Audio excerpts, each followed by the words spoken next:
ये शहर शिक्षण माफिया का नहीं है, शिक्षण सम्राटों का नहीं है, ये शहर सावित्रीबाई फुले का है।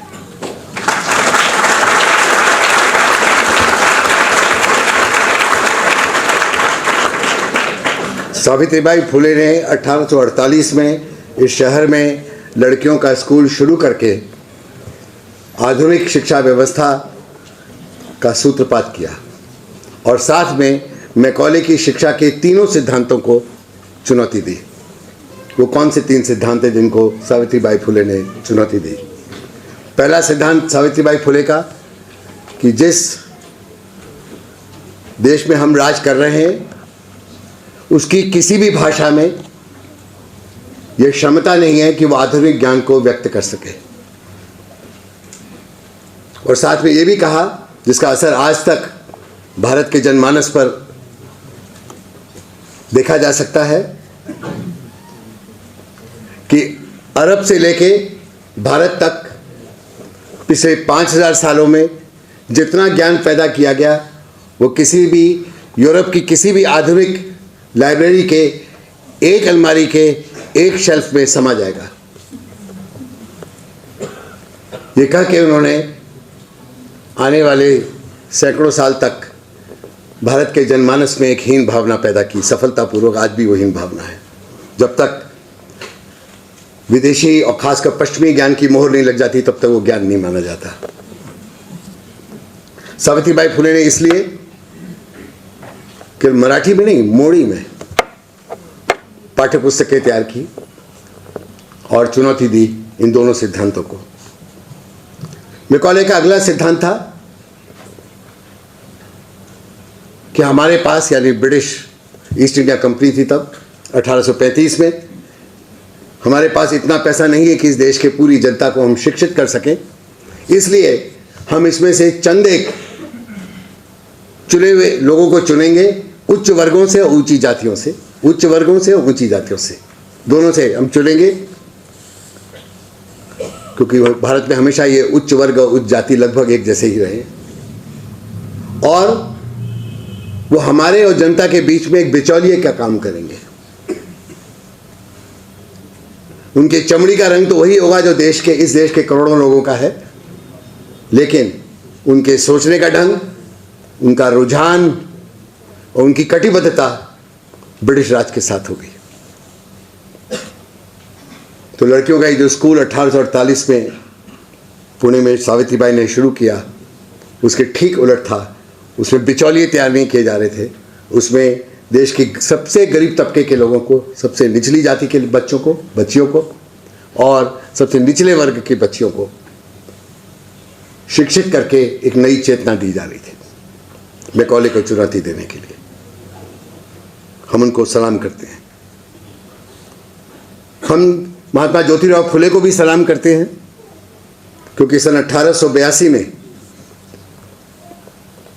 उन्होंने, जब ब्रिटिश राज के द्वारा बनाए गए पहले शिक्षा आयोग को, जिसको हंटर आयोग के रूप में नाम से जाना जाता है, अपने प्रतिवेदन में, मेमोरेंडम में गजब की बातें कहीं। उस सबको याद करने का भी समय नहीं है, पर आप में से अगर उस प्रतिवेदन को लोगों ने पढ़ा नहीं है, ऐतिहासिक प्रतिवेदन है वो, अगर पढ़ा नहीं तो मैं आप सबसे गुजारिश करूंगा कि ज़रूर उसको घर पहुंच के इंटरनेट से डाउनलोड कर लीजिए, वो नहीं हो सकता तो कल प्राप्त कर लीजिए और उसको पढ़िए। वो एक ऐतिहासिक दस्तावेज है। उन्होंने ब्रिटिश राज की एकदम शुरुआती सालों में जितनी शिक्षा को लेकर दावे थे सबकी पोल खोली, और उन्होंने कहा अपने शुरुआती वाक्यों में कि बहुत बड़ी विडंबना है इस देश की कि जो राजस्व ब्रिटिश राज इकट्ठा करता है वो देश के मेहनतकश आवाम की गाड़ी कमाई होता है, किसानों की, मजदूरों की, उनके उत्पादन से निकलता है, लेकिन जब उसको खर्च किया जाता है उसका लाभ केवल उच्च वर्ग और उच्च वर्ण के लोगों को मिलता है। ये बात अगर ब्रिटिश राज के समय सच थी तो अभी कुछ आंकड़ों का जिक्र जरूर किया नीरज ने, वो मैं भी कुछ दिखाने की कोशिश करूंगा। वो आज भी उतना ही सच है जितना 1882 में सच था। उन्होंने आगे ये भी कहा कि जो शिक्षक ब्रिटिश राज नियुक्त कर रहा है हमारे स्कूलों में, वो शिक्षक देश के उस उत्पादक वर्ग से निकल के नहीं आते जो देश का उत्पादन करता है, वो उस वर्ग से निकल के आते हैं जो उत्पादन से कटा हुआ है। इसलिए वो हल नहीं पकड़ सकता, हल की मूठ नहीं पकड़ सकता, वो बढ़ई की जो आरी है वो नहीं चला सकता।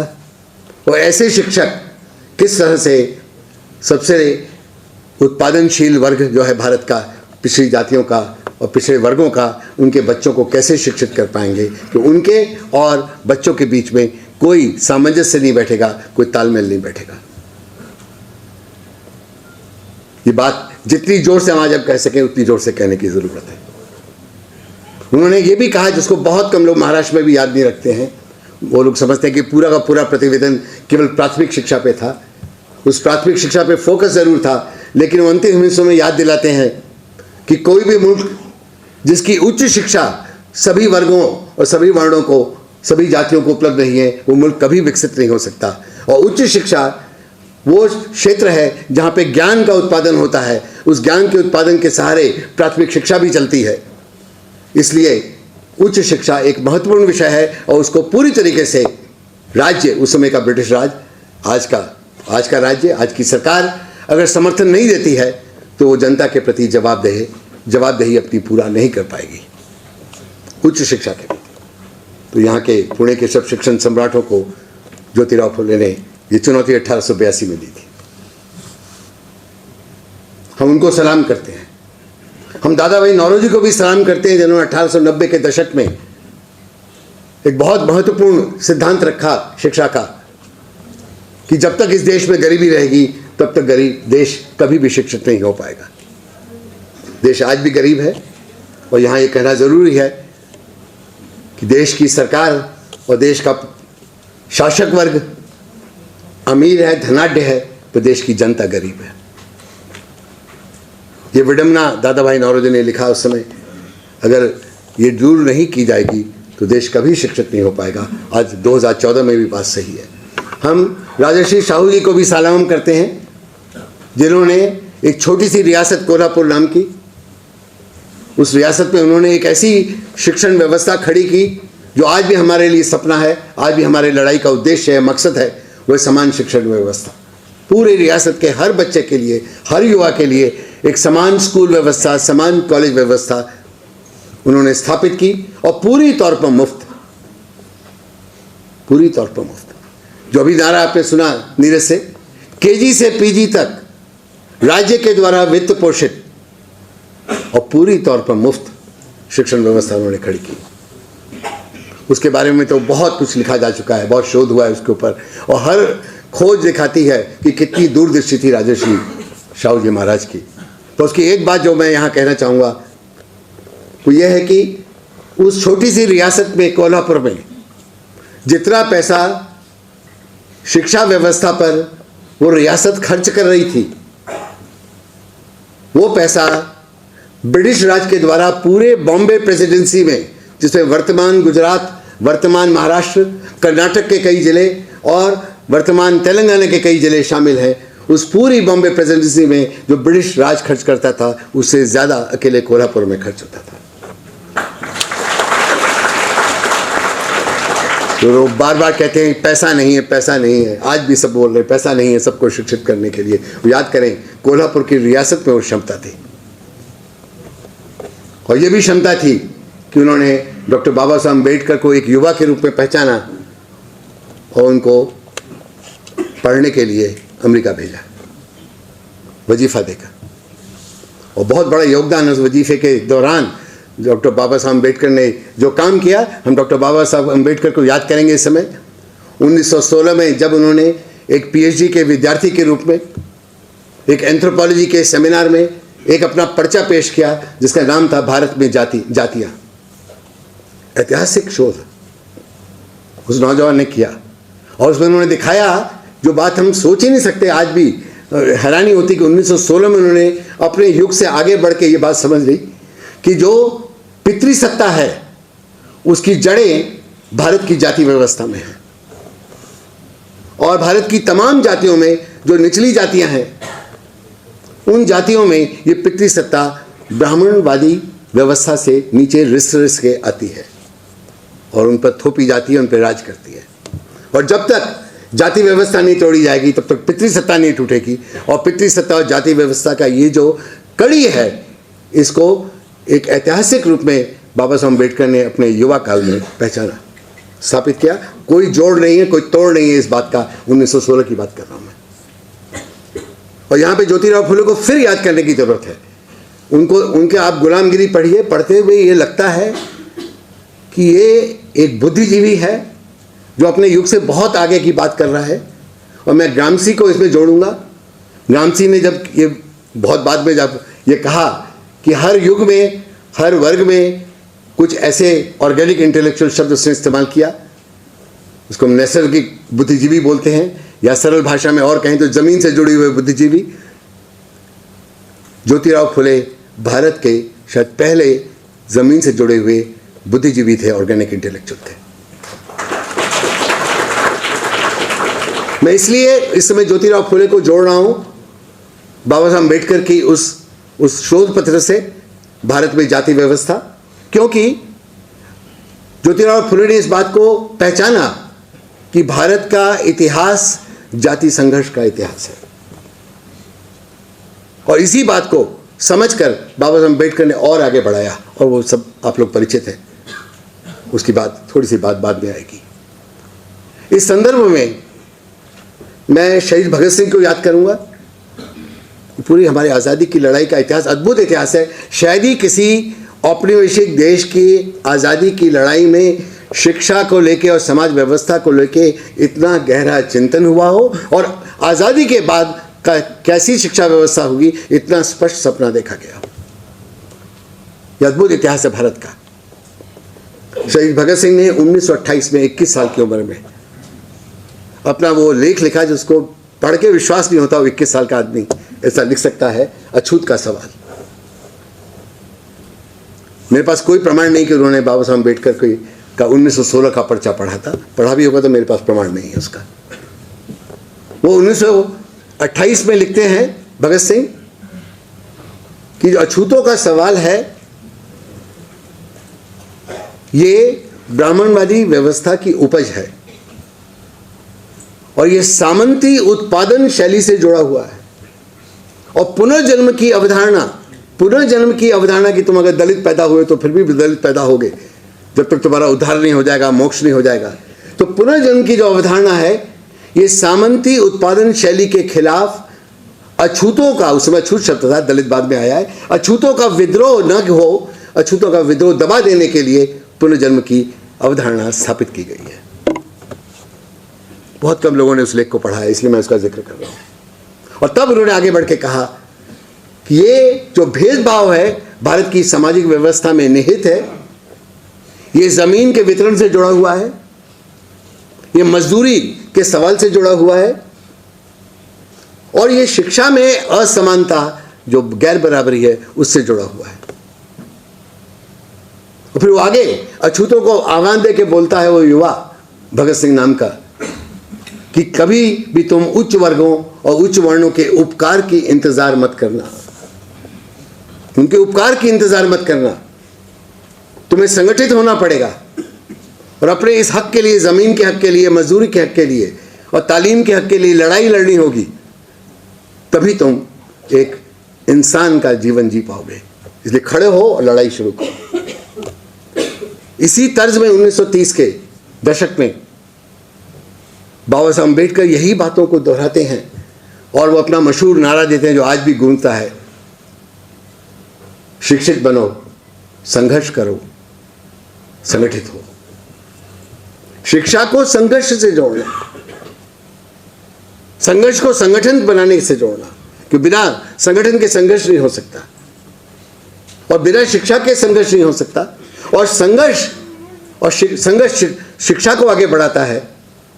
जब संघर्ष होता है तो शिक्षा भी आगे बढ़ती है, और शिक्षा में जो संघर्ष की चेतना होती है वो संघर्ष को आगे बढ़ाती है। इनका आपस का, तीनों विचारों का जो आपस का रिश्ता है, इसको बाबा साहब अम्बेडकर ने इतने स्पष्ट रूप से 37 के दशक में स्थापित किया। इस कहानी में, आज़ादी की लड़ाई की इस शिक्षा की कहानी में मैं अब गांधी का नाम ले रहा हूं और गांधी को सलाम कर रहा हूं।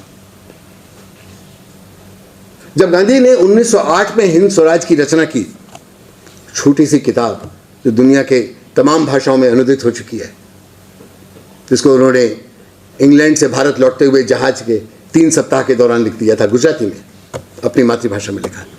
उसके बाद वो अनुदित हुई है। उसमें जिस विमर्श को स्थापित किया गांधी ने, वो विमर्श साम्राज्यवादी विरोधी विमर्श था और एक सभ्यतामूलक सवाल को उठाते हुए था। जिस सभ्यता को थोपा जा रहा है आज भारत की जनता के ऊपर, वो थोपने की जो प्रक्रिया है, भारत को लंबे अरसे के लिए गुलाम बनाने की प्रक्रिया है, उसको हमेशा के लिए हीन भावना से ग्रस्त करने वाली प्रक्रिया है। और इसलिए ये एक सभ्यतामूलक प्रश्न है कि भारत की सभ्यता क्या इसका प्रतिरोध कर पाएगी या नहीं कर पाएगी। ये साम्राज्यवादी विमर्श आप हिंद स्वराज में पढ़ सकते हैं। और इसी के दौरान वो भाषा का सवाल बड़ी शिद्दत से उठाते हैं। उन्होंने कुछ हिसाब लगाया, उसका आधार मुझे मालूम नहीं कैसे लगाया उन्होंने। वो सवाल को, भाषा के सवाल को उठाते हुए कहते हैं, इस देश के बच्चों को इतनी अपनी ऊर्जा बिला वजह खर्च करनी पड़ती है अंग्रेजी को सीखने में। और उन्होंने हिसाब लगाया कि ये करोड़ों बच्चे जो रोज अंग्रेजी को सीखने के लिए अपनी ऊर्जा खर्च करते हैं, यही ऊर्जा अगर वो आज़ादी की चेतना को समझने के लिए खर्च करते तो देश गुलाम नहीं रहता।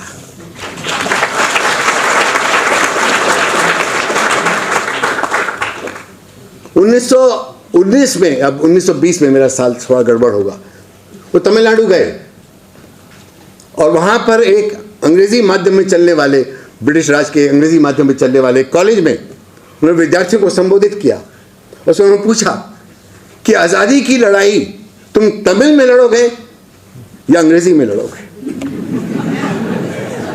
तय करो। 15-16 की, वो कह रहे 15-16 की बात है। और पूरा हॉल गूंज उठा कि तमिल में लड़ेंगे। ये जो चेतना भाषा से जुड़ी, भाषा केवल संप्रेषण की नहीं है, भाषा केवल इंटरनेट की भाषा नहीं है, केवल गूगल की या विकिपीडिया की भाषा नहीं है, ये केवल कीबोर्ड से जुड़ी हुई भाषा नहीं है। भाषा इतिहास है, भाषा संस्कृति है, भाषा हमारी जनचेतना है, भाषा संघर्ष का आधार देती है, अभिव्यक्ति को मजबूत करती है। यदि कोई कहे इससे फर्क नहीं पड़ता किस भाषा में तुम क्या सीख रहे हो, किस भाषा में फिजिक्स सीखते हो, किस भाषा में केमिस्ट्री सीखते हो, किस में तुम राजनीति विज्ञान और समाजशास्त्र सीखते हो, किस में तुम भाषा विज्ञान सीखते हो, नोम चॉम्स्की से पूछ लेना। भाषा विज्ञान से याद आ गया, नोम चॉम्स्की से पूछ लेना कि भाषा विज्ञान किस भाषा में सीखे हुए, वो तय करेगा तुम्हारा भाषा विज्ञान तुमको गुलाम बनाएगा कि आज़ाद बनाएगा।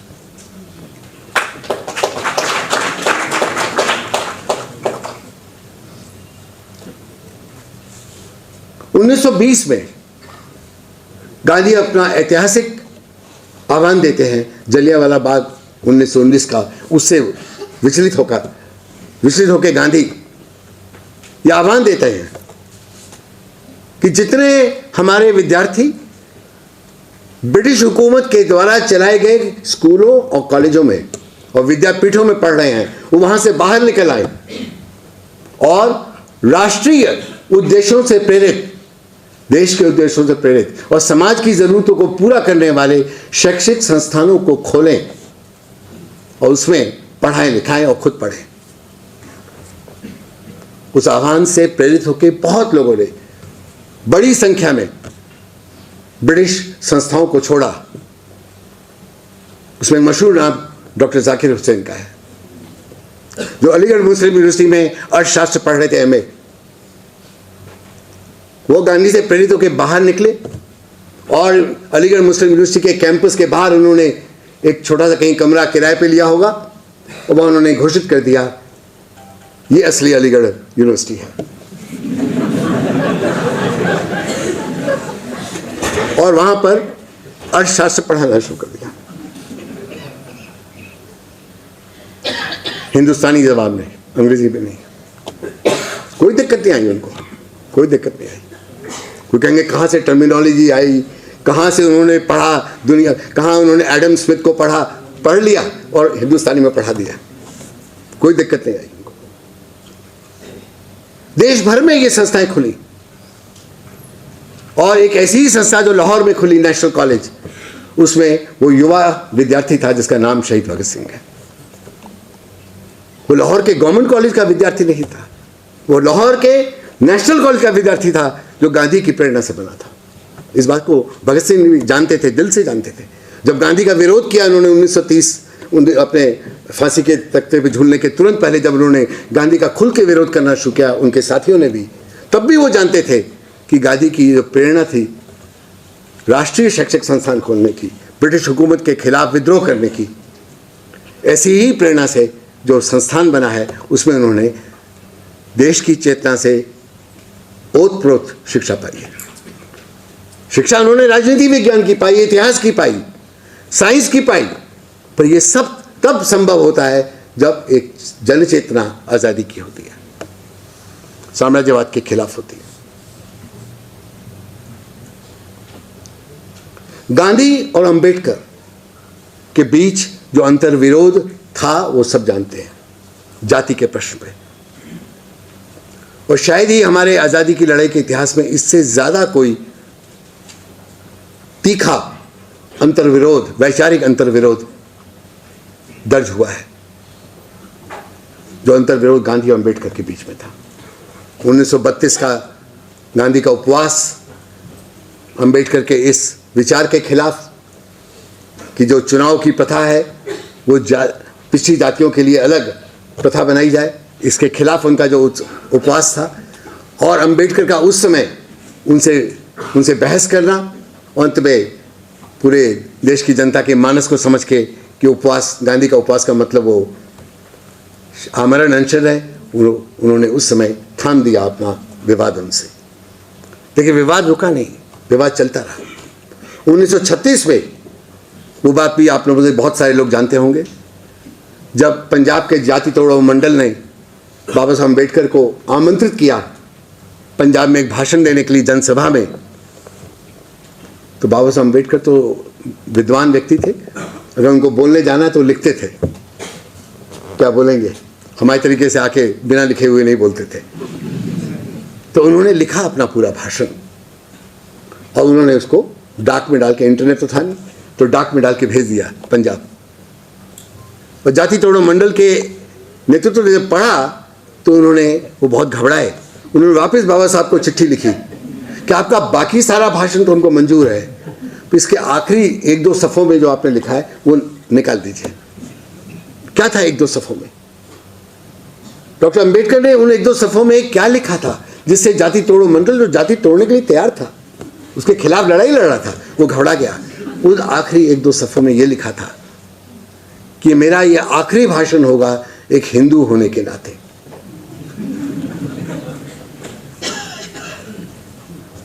इसके बाद मैं हिंदू नहीं रहूंगा।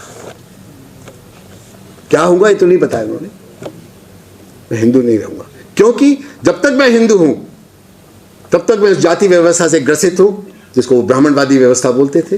और जब मैं ब्राह्मणवादी बोलूं, मैं जरूर डॉक्टर अंबेडकर के शब्दों का इस्तेमाल कर रहा हूं, पर मैं ये एक छोटा सा फुटनोट डालना चाहूँगा। जब मैं ब्राह्मणवादी बोलूँ तो मैं यहाँ मौजूद ब्राह्मण साथियों के खिलाफ एक शब्द नहीं कह रहा हूँ, मैं, मेरा वो आशय दिल में भी नहीं है।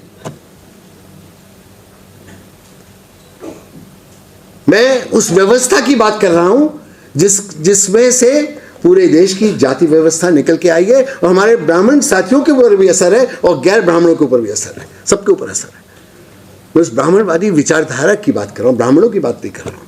बल्कि मैं ये उम्मीद करता हूँ ये जो शिक्षा में समानता की लड़ाई है, इसमें सभी जातियों के इस तरीके से, सभी जातियों के लोगों के तरीके से हमारे ब्राह्मण जाति के साथी भी आगे आएंगे और लड़ाई में शामिल होंगे ब्राह्मणवादी व्यवस्था के खिलाफ, उस विचारधारा के खिलाफ। ये फुटो जरूरी नहीं, लोग कहते हैं आप हमारे खिलाफ बोल रहे हैं, आपके खिलाफ नहीं बोल रहे।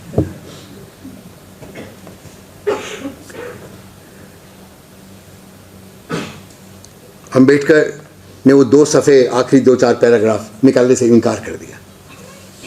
वो भाषण कभी दिया नहीं गया, लेकिन वो पुस्तिका अनेक भाषाओं में, भारत की अनेक भाषाओं में छपकर लाखों प्रतियां बढ़ चुकी हैं, लोग पढ़ चुके हैं उसको, जिसका नाम है जाति का विध्वंस, एनिहिलेशन ऑफ कास्ट। उसकी जो सबसे मौजू हिस्सा है उसका, वो उसका आखिरी हिस्सा जो उस पुस्तिका में लोगों ने डाल दिया है एक परिशिष्ट के रूप में, एनेक्सर के रूप में, वो गांधी और अंबेडकर का पत्र व्यवहार है। उस भाषण को गांधी ने हरिजन पत्रिका, जिसको वो खुद संपादित करते थे, उसके कॉलम में अंकवार छाप दिया, वैसे ही छाप दिया, जबकि उससे बिल्कुल असहमत थे। अब देखिए, आज असहमति होगी तो आपको जेल में डाल दिया जाएगा, आप पर सीबीआई की या रॉ की इंक्वायरी बैठा दी जाएगी। आपके घर पे अगर आप असहमति व्यक्त करेंगे तो इनकम टैक्स के छापे लग जाएंगे आपने ऐप ढूंढने के लिए कि आपने असहमति जाहिर की है। गांधी जानते थे कि अंबेडकर जो कह रहे हैं उससे वो सहमत कतई नहीं हो सकते, तो भी उन्होंने हरिजन के सारे अंकों में, अगले 3-4 अंकों में छाप दिया वैसे के वैसे। और फिर उन्होंने डॉक्टर अंबेडकर को एक चिट्ठी लिखी कि मैं छाप तो चुका हूं, लेकिन इसमें जो आपने विचार दिए उनके इन कारणों से मैं असहमत हूं। डॉक्टर अंबेडकर ने जवाब दिया, डियर मिस्टर गांधी करके, बापू नहीं बोला, डियर मिस्टर गांधी करके उन्होंने जवाब दिया कि आपने जो तर्क दिए मैं उनसे बिल्कुल सहमत नहीं हूं, वो ऐतिहासिक तथ्य नहीं है, वो आपने मनगढ़ंत आपकी बातें हैं, उसका कोई आधार नहीं है भारत के इतिहास में। और उन्होंने भारत के इतिहास के तो प्रकांड पंडित थे ना,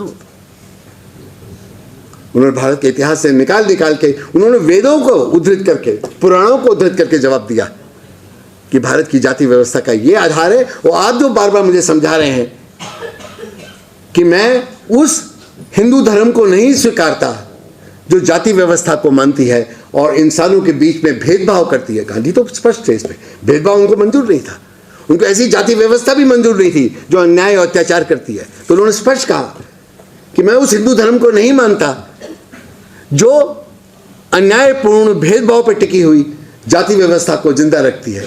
तो हम डॉक्टर अम्बेडकर ने उनसे पूछा, डियर मिस्टर गांधी, आप बताइए वो कौन सा हिंदू धर्म है जिसको आप मानते हैं जिसमें जाति व्यवस्था नहीं है। जबरदस्त आप तार्किक बहस हो रही है। इसका फिर गांधी जवाब देते हैं, फिर डॉक्टर अम्बेडकर जवाब देते हैं। 4 पत्र, 2 गांधी के, 2 अम्बेडकर के, पढ़ने लायक है, बहुत खूबसूरत पत्र है 1936 के। अब मैं आपके सामने एक परिकल्पना, एक थीसिस रखने जा रहा हूं। मेरा मानना है कि गांधी पर डॉक्टर अंबेडकर के द्वारा उठाए गए इन तर्कों, प्रश्नों का गहरा असर पड़ा है और गांधी की जो हिंदू धर्म को लेकर समझ थी उसमें आमूल चूल बदलाव आया। मेरी परिकल्पना, इसको टेस्ट कीजिए, जांचिए, परखिए, पर मैं इसके समर्थन में जो बात है अभी कहने जा रहा हूं। भारी असर पड़ा, गांधी बदले। और गांधी तो कहते थे मैं लगातार सीख रहा हूं। और जब आज भी लोग गांधी को बदनाम करने के लिए उनका कोई 1908 का, 1910 का या 1890 का कोई वक्तव्य निकाल के दिखाते हैं, तो गांधी के कई बारी गांधी की लिखी हुई इन चीज़ों को याद कर लेना चाहिए। वो बोले मैं कोई विद्वान नहीं हूँ, मैं तो एक कर्मठ कार्यकर्ता हूँ, जमीन से जुड़ा हुआ, मैं राजनीतिक व्यक्ति हूँ। इसलिए अगर मैंने कोई बात कही है मेरे पिछले इतिहास में तो उसको आप मत बार बार याद दिलाइए मुझे। मैंने जो आखिरी बात उस विषय पे कही है उसको याद दिलाइए, क्योंकि मैं सीख रहा हूं। एक विद्यार्थी है जो लगातार सीख रहा है, लगातार बदल रहा है। ये सब शिक्षा की बातें है ना। कोई अड़ जाए, मैंने तो यही सीखा, यही फिजिक्स में जानता हूं, यही मैं राजनीति विज्ञान के सिद्धांत जानता हूं, मार्क्स के बारे में मैंने इतना ही सीखा, और नहीं सीखूंगा, दोबारा नहीं पढ़ूंगा मैं कार्ल मार्क्स को, तो वो गांधी नहीं है। गांधी कह रहे हैं मैं लगातार सीख रहा हूं, इसलिए मेरी आखिरी बात को याद दिलाइए मुझे। वहां गलती है तो बताइए। तो इसी तर्ज में बात को कह रहा हूं। 1938 में गांधी आज़ाद, 1937 में माफ कीजिए, 1937 में गांधी आज़ाद हिंदुस्तान की शिक्षा व्यवस्था कैसी हो इसका एक प्रस्ताव वर्धा सम्मेलन में रखते हैं, आपके ही महाराष्ट्र के वर्धा में, वर्धा सम्मेलन में रखते हैं। इसकी एक फुटनोट की बात मैं आपको याद दिलाता हूं। उस सम्मेलन के लिए पैसा लगता है, इस सम्मेलन के लिए भी पैसा लगा है, जो बहुत सारे लोगों ने मिलकर इकट्ठा किया है, तो उस सम्मेलन के लिए भी पैसा लगा था। ये बहुत कम लोग जानते हैं, जानने की कोशिश करते हैं पैसा आया कहाँ से। तो मेरी बड़ी जिज्ञासा थी जानूं ये जो सम्मेलन हुआ इसके लिए पैसा कहाँ से आया हुआ 1937 के सम्मेलन में। तो पता चला कि उसका सारा पैसा वर्धा में बसा हुआ जो मारवाड़ी समाज था उन्होंने दिया, बनियों ने दिया, और पैसे वाले धनाढ़ मारवाड़ियों ने दिया, और कम धनाढ़ और ज़्यादा धनाढ़ दोनों ने दिया। उनके नाम जो वर्धा को जानते हैं, याद कर सकते कौन कौन होंगे वो, उन्होंने दिया। और एक कॉलेज जो वो चलाते थे, लड़कियों का कॉलेज, उस कॉलेज का हॉल मुफ्त में बिना किराए के दिया। वहाँ पे सम्मेलन हुआ। उस सम्मेलन में गांधी जी ने बात कही है, वो अभी इंटरनेट पे नहीं मिलेगी आपको। दिक्कत क्या है, क्यों नहीं मिलेगी आप पूछेंगे साहब, सब कुछ मिलता है इंटरनेट पे। उनकी ये वाली 1937 का ऐतिहासिक भाषण क्यों नहीं मिलेगा हमको इंटरनेट पे? उसका कारण ये है वो अंग्रेजी में नहीं है,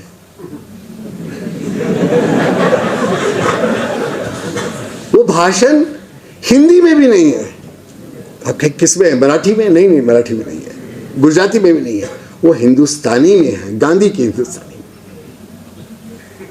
वो भाषा जो आम व्यक्ति उत्तर भारत का खासकर और उससे जुड़े हुए महाराष्ट्र गुजरात के इलाकों का भी जो समझ पाता है। हिंदुस्तानी में दिया हुआ ऐतिहासिक भाषण पढ़िए। जैसे मैंने कहा ना, आप ज्योतिराव फुले का 1882 का ज्ञापन पढ़ लीजिए।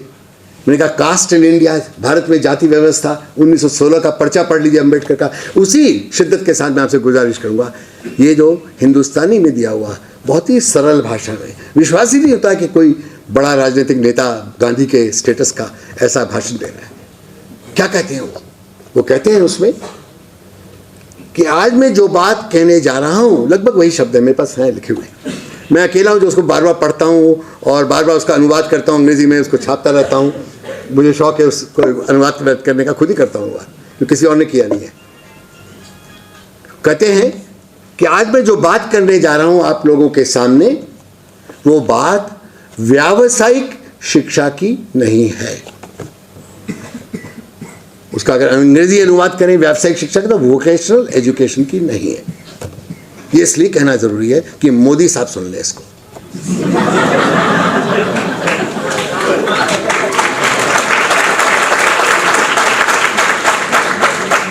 वो बहुत हल्ला मचा रहे हैं आजकल गांधी का ना, आज के दिन तो ज़्यादा मचा रहे हैं। वो पता नहीं अमेरिका से लौटे नहीं लौटे, अभी भी ओबामा साहब के साथ डिनर कर रहे हैं, नवरात्रि के उपवास वाला डिनर कर रहे हैं, वो मुझे मालूम नहीं है। लेकिन लौटे न लौटे हो, पूरे हिंदुस्तान में छा गए 2 अक्टूबर को। मैंने आज देखा बड़े नखरे के साथ लड़कियां और लड़के झाड़ू लगा रहे, नखरे के साथ, और यूं मुंह में हाथ रख के।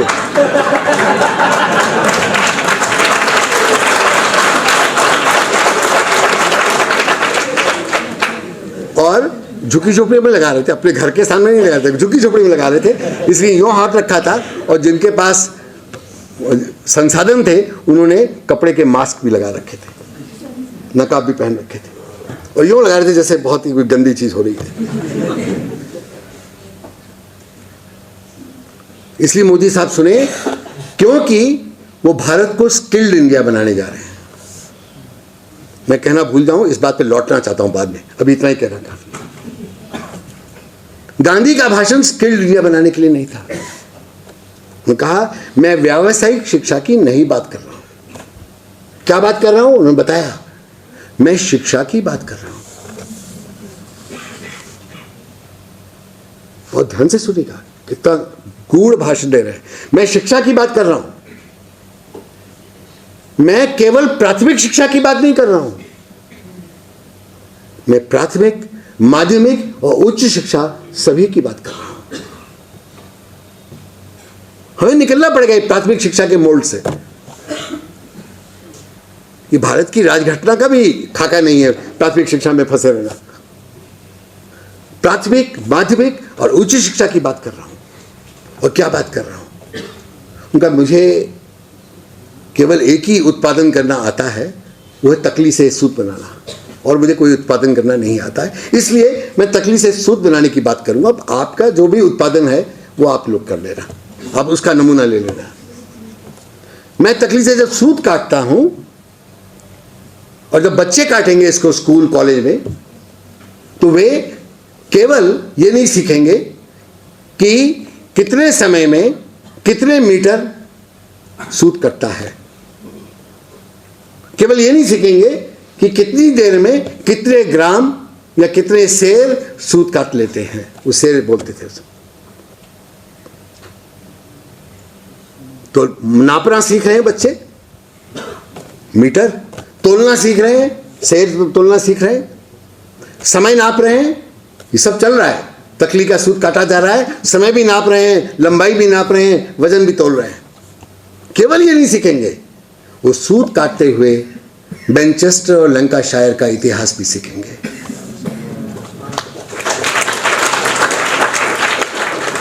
यानी साम्राज्यवादी शोषण की पूरी कहानी सीखेंगे।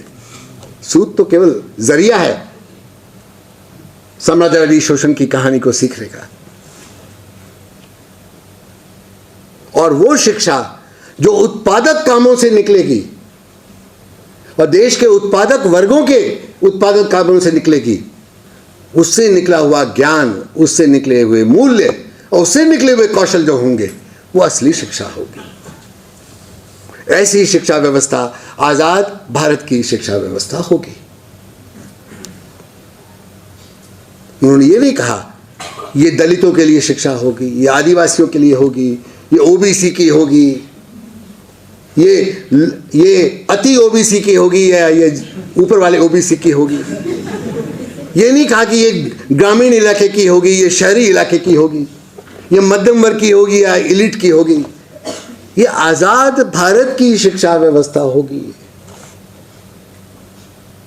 बहुत महत्वपूर्ण बात है, क्योंकि आने वाले सालों में सारी कोशिश होती रही गांधी को झुठलाने की, ये करके अच्छा वो गरीबों की बात कर रहे होंगे कि अरे वो जरूर वो तकली काटने की बात करें तो जुलाहों की बात कर रहे होंगे। वो जुलाई तो मुसलमान होते हैं, मुसलमानों की बात कर रहे होंगे। गांधी को बहुत शौक है मुसलमानों की बात करने का।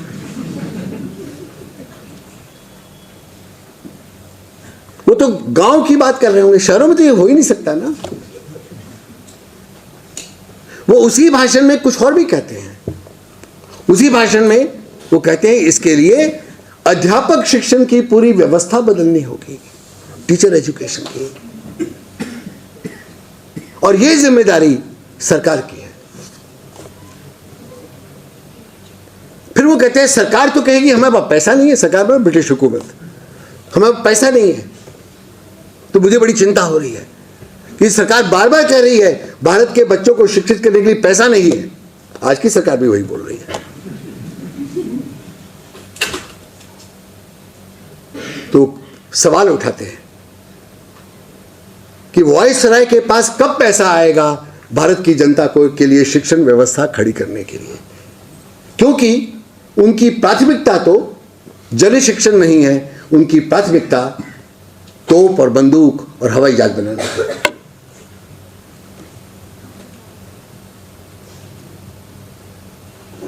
और आखिरी पैराग्राफ में तो गजब की उनकी समझ दिखती है। वो कहते हैं कि लोग बार बार बताते हैं कि अमेरिका ने राज्य द्वारा वित्त पोषित मुफ्त शिक्षा व्यवस्था कायम कर दी है और स्थापित है। हम उससे कैसे प्रेरणा लें? वो सवाल उठा रहे हैं अपने आप से, हम उसे कैसे प्रेरणा लें? क्योंकि इस व्यवस्था को स्थापित करने के लिए पैसा आया है वो लातिनी अमेरिका के देशों का शोषण करके आया है। कभी कल्पना की कि भाई गांधी ऐसे भाषण देंगे?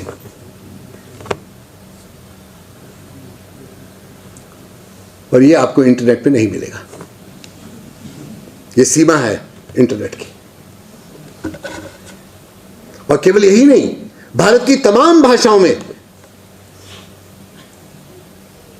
पैदा किया हुआ ज्ञान इंटरनेट पे नहीं मिलेगा, क्योंकि इंटरनेट की सीमा है, वो भाषा की सीमा है।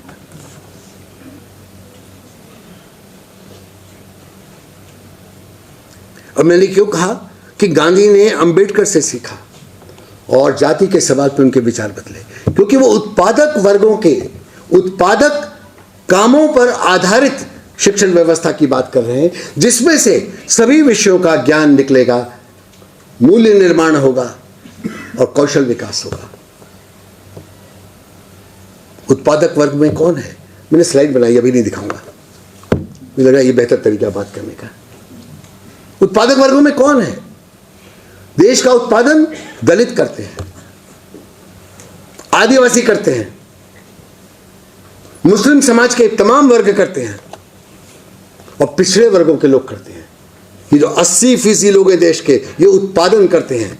उसमें भी सबसे ज्यादा सक्रिय उत्पादनकर्ता जो हैं वो उन्हीं वर्गों की, उन्हीं जातियों की महिलाएं होती हैं।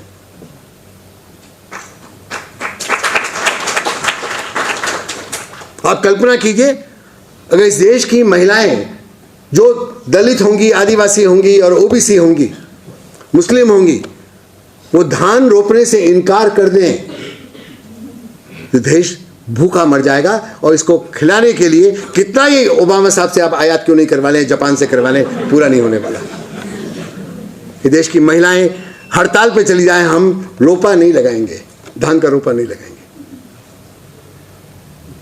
और रोपा लगाना एक टेक्निक है और उस टेक्निक के पीछे ज्ञान है, केवल टेक्निक नहीं है, उस टेक्निक के पीछे खेती का ज्ञान है, मिट्टी का ज्ञान है, जलवायु का ज्ञान है। उस पूरे ज्ञान से देश की महिलाएं और पिछड़े जातियों की, पिछड़े वर्गों की महिलाएं परिचित हैं। हाँ, उसको जापान के साथ जो नया एग्रीमेंट हुआ है, उसमें जो नई धान रोपने की मशीन इंपोर्ट की जाएगी, कहा जा रहा है कहीं गुजरात में बनने वाला है, वो कारखाना बन रहा है। जब वो होगा तो ये देश की करोड़ों महिलाएं बेरोजगार हो जाएंगी।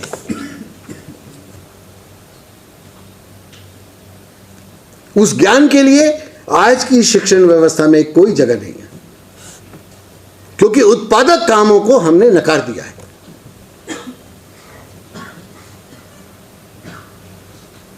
और उत्पादक काम अगर शिक्षण व्यवस्था के यानी अभ्यासक्रम के केंद्र में आ जाते हैं तो इसका मतलब जो पिछड़ी जातियां हैं देश की, उनके बच्चे केंद्र में आ जाते हैं, क्योंकि उनको उत्पादन करना आता है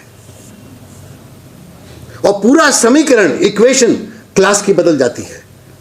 जो केवल मेरी पाठ्य पुस्तक पर आधारित शिक्षण व्यवस्था है, उसमें जाहिर है कि सदियों से इस ज्ञान की परंपरा से वंचित, ये जो किताबी ज्ञान है, इस किताबी ज्ञान की परंपरा से वंचित जो देश के 80% लोग हैं, वो सबसे पिछले क्लास में, सबसे पिछली वाली जो कतार होगी वहां बैठेंगे। और जैसे ही उत्पादक काम अभ्यासक्रम के केंद्र में आएंगे, ये सबसे अगली कतार में होंगे। पूरा जाति आधारित समीकरण और वर्ग आधारित समीकरण जो आज हमारी शिक्षण व्यवस्था की बुनियाद है, वो बदल जाएगा जैसे ही उत्पादक काम केंद्र में आ जाता है। ये जाति तोड़ने का प्रोग्राम है। ये गांधी ने बाबा साहब अम्बेडकर से सीखा। ये मेरी परिकल्पना। और इसीलिए जब भारत का संविधान लिखने का समय आया, राजघटना लिखने का समय आया,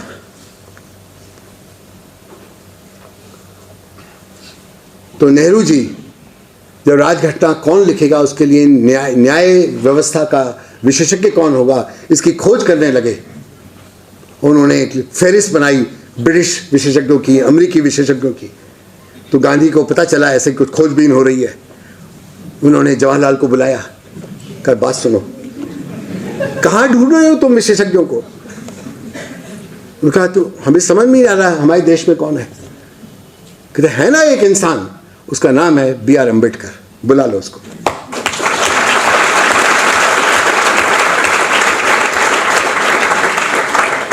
ये संकेत है कि इतनी बहस के बाद, इतने तीखे अंतर विरोधों के बाद और गांधी के झुक जाने के बाद भी गांधी ने पूरा सम्मान दिया डॉक्टर B.R. अम्बेडकर को। उसके पात्र थे वो, तो कोई उन्होंने उपकार नहीं किया, उसके पात्र थे। उनको नहीं देते फिर किसको देते? और संविधान सभा के में जो भी नेतृत्व दिया, उसे 2-3 बातें याद करने की बहुत जरूरत है। संविधान सभा में बहस हो रही है कि भारत की राष्ट्रभाषा कौन होगी। एक बहुत ताकतवर हिंदी लॉबी वहाँ मौजूद थी। बहुत ही मुखर ताकतवर हिंदी लॉबी। उसकी संख्या भी ज़्यादा थी, आवाज़ भी ऊंची थी। उसने कहा भारत की राष्ट्रभाषा हिंदी घोषित की जाए संविधान में। बहुत बोले वो, बाकी लोग चुप थे, मान नहीं रहे थे, बात खत्म नहीं हो रही थी। तो अंत में तंग आकर कि एक गैर हिंदी भाषी राज्य के सदस्य ने खड़े होकर कहा, अगर आपको इतनी जिद है इस बहुभाषी देश में हिंदी को राष्ट्रभाषा घोषित करने की, तो आप ऐसा कीजिए, अपना हिंदी वाला एक अलग देश बना लीजिए और हमको अलग कर दीजिए। सन्नाटा छा गया इस बात को सुनकर। किसी को समझ नहीं आया क्या करें। डॉक्टर अंबेडकर ड्राफ्टिंग कमेटी के अध्यक्ष खड़े हुए, उन्होंने कहा, मैं एक अर्ज कर रहा हूं आप लोगों से, शायद हम समझ नहीं पा रहे हैं हम किस काम के लिए संविधान सभा में इकट्ठे हुए हैं। हम एक ऐसे भारत का निर्माण करने के लिए खड़े हुए हैं जो पिछले 5000 साल में था नहीं, इसका अस्तित्व नहीं था। इस भारत का निर्माण करने के लिए हम इकट्ठे हुए हैं। ये वो भारत है जो किसी एक भाषा का नहीं है, किसी एक धर्म का नहीं है, किसी एक जाति का नहीं है, किसी एक रस्म और रिवाज का नहीं है, किसी एक उत्पादन शैली का भी नहीं है। ये बहुभाषी, बहुधर्मी, बहुसांस्कृतिक और बहुउत्पादन शैली का मुल्क हम बनाने जा रहे हैं पहली बार इस दुनिया के इस हिस्से के इतिहास में। आप लोगों को ये समझना होगा इसके पहले कि अब कोई आग्रह आपका दुराग्रह बन जाए। क्या कि चुप हो गए। फिर सन्नाटा छाया और 1-2 मिनट के सन्नाटे के बाद पूरा हॉल तालियों से गूंज उठा और हिंदी राष्ट्रभाषा घोषित नहीं हुई। भारत बचा लिया गया।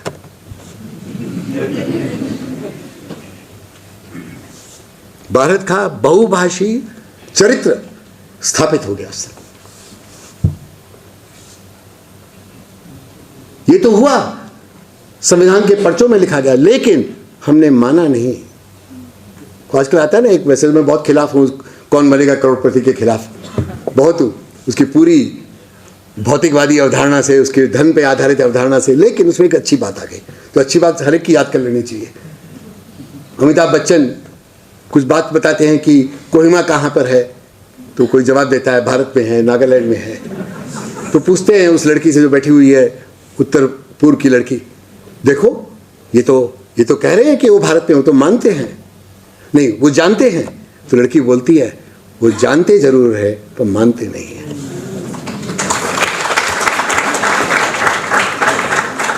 बहुत लागू होता है हमारी बात पे। हम सब जानते हैं बहुभाषीय मुल्क है, पर अपने छोटे छोटे घोंसलों से बाहर नहीं निकल पाते। चाहे वो कन्नड़ का घोंसला हो, चाहे हिंदी का घोंसला हो, चाहे तमिल का हो, चाहे असमी का हो, बंगला का हो या खासी का हो। पता नहीं आप लोग जानते नहीं खासी का है, इस देश की भाषा है।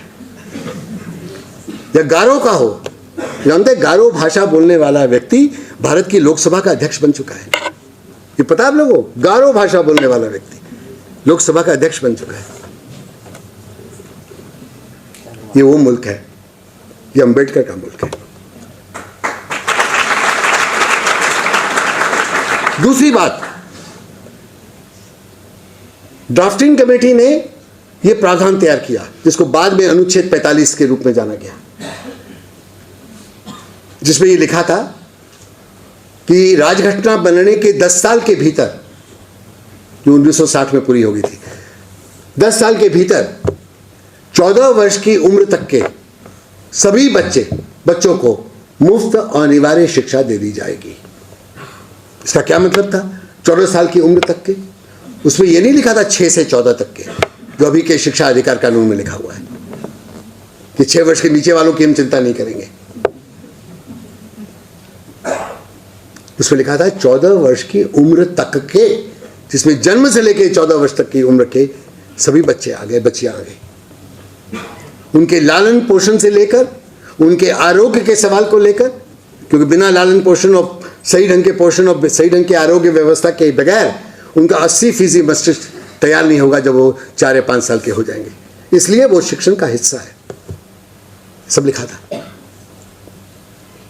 और उसके बाद जिसको आप प्राथमिक शिक्षा बोलते हैं, उसके बाद उत्तर प्राथमिक शिक्षा, जो पहली कक्षा में 5 या 6 साल की उम्र में जो बच्चे आएंगे वो जब 14 साल के होंगे तो 8वीं कक्षा तक की शिक्षा पा लेंगे। इसलिए मैंने कहा वो 4-5 साल की प्राथमिक शिक्षा का सवाल राजघटना का सवाल ही नहीं है, 10 साल के भीतर ये होगा। और संविधान सभा के रिकॉर्ड बताते हैं, उसमें ये कहा गया पहले 10 साल में ये हम पालेंगे, उसके अगले 10 साल में माध्यमिक शिक्षा हाई स्कूल तक की करेंगे, उसके अगले 10 साल में सीनियर सेकेंडरी 11वीं 12वीं तक की करेंगे।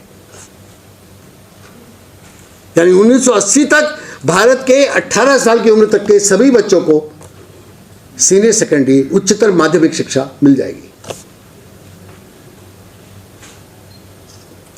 ये जो लिखा गया, इसके साथ लिखा गया इसको मौलिक अधिकारों के खंड में शामिल कर लिया जाए, फंडामेंटल राइट के खंड में।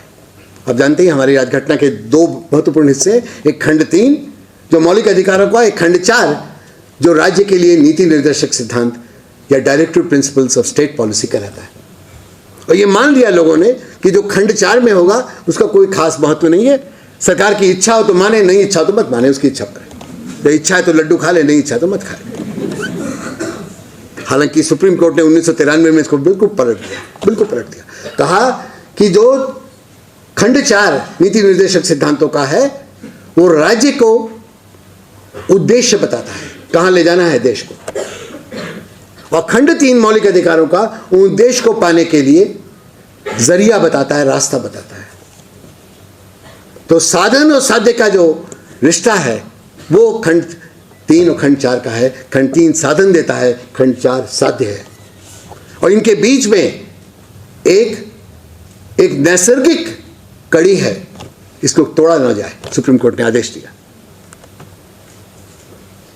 ये अलग बहस है, इसमें नहीं जा रहा हूं मैं, क्योंकि बार बार तोड़ा जाता है इसमें। पर संविधान सभा में क्या होता है, संविधान सभा में 2 बातें इसके साथ हुई। एक तरह से खड़े हुए उन्होंने कहा कि डॉक्टर अंबेडकर, आपको मालूम है कि भारत कितना गरीब मुल्क है, इसके पास पैसा नहीं है सबको शिक्षित करने के लिए। ये तो 1882 से मैकॉले के 1835 से कहा जा रहा है ना, 2014 तक कहा जा रहा है, आज 2 अक्टूबर को भी कहा जा रहा है, पैसा नहीं है। तो वो बोलते हैं इसलिए आप ऐसा कीजिए, मेहरबानी करके जो 14 साल की उम्र तक लिखा है उसको घटा के 11 साल कर दीजिए। बाबा साहब ने क्या जवाब दिया, उनका आदरणीय महोदय ने, सदस्य महोदय ने शायद हमारे मिनट्स नहीं पढ़े, ड्राफ्टिंग कमेटी के मिनट्स पढ़े होते तो ये प्रश्न नहीं उठाते। वो हमारे मिनट्स में ये लिखा है, आज़ाद हिंदुस्तान में 11 साल की वो नाजुक उम्र है जब बड़ी तादाद में बच्चे बाल मजदूर बनने लगते हैं, मजदूरी की ओर जाने लगते हैं। आज़ाद हिंदुस्तान में इस उम्र के बच्चों की जगह खेत खलियान और कारखाने नहीं होंगे, वो देश के स्कूल होंगे।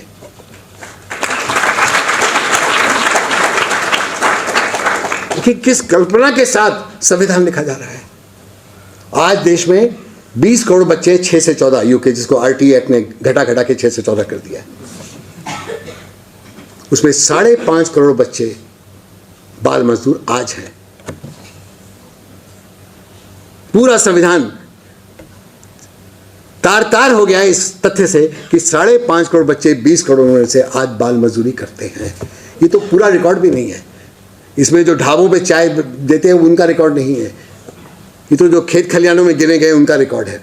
सारा जोड़े जाए तो ये 6-6.5 करोड़ के पार हो जाएगा। जो सबसे महत्वपूर्ण इकोलॉजी वर्कर कहलाते हैं बच्चे, जो रोज सारा कचरा बटोरते हैं पुणे शहर का और भोपाल शहर का जहाँ से मैं आया हूँ, उनके लिए आरटी एक्ट बना ही नहीं ना, वो तो उसके बाहर है, वो भी इस गिनती में नहीं आए हैं। जो दूसरी बात है इससे ज़्यादा महत्वपूर्ण है, उन्होंने कहा ये मौलिक अधिकार है, बुनियादी हक है, फंडामेंटल राइट है।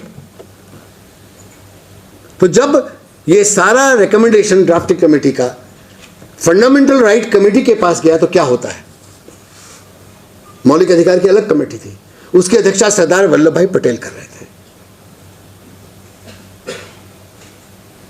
तो सरदार वल्लभ भाई पटेल इस प्रावधान को जब पेश करते हैं अपने साथी सदस्यों को, तो परिचयात्मक टिप्पणी में कहते हैं कि आप सबको तो मालूम है देश कितना गरीब है,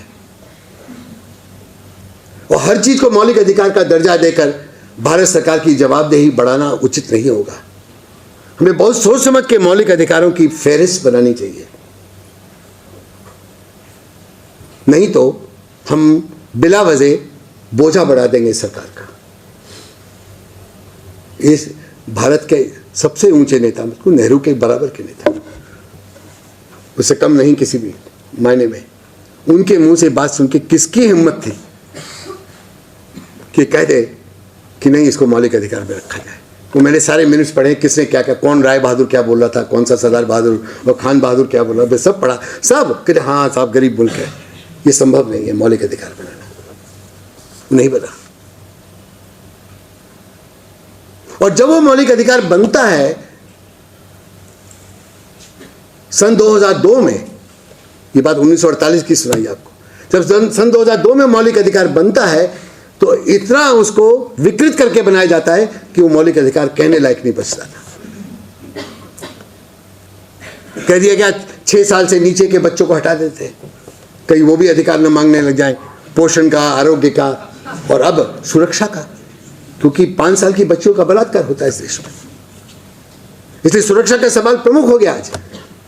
तो पोषण, आरोग्य, सुरक्षा का सवाल कहीं उठ न जाए, तो 2002 में जब भारत की संसद उसको मौलिक अधिकार देने की बात करती है तो उसको हटा देती है। 66वां संविधान संशोधन, 66वां संविधान संशोधन करते हुए 2002 में जो एनडीए सरकार थी और सारा विपक्ष चुप रहा, शामिल हुआ चुप्पी के साथ, तो ये भी कहते हैं कि 6 से 14 उम्र की बच्चों को जो मौलिक अधिकार दिया जाएगा वो उस तौर तरीके से दिया जाएगा जो राज्य तय करेगा,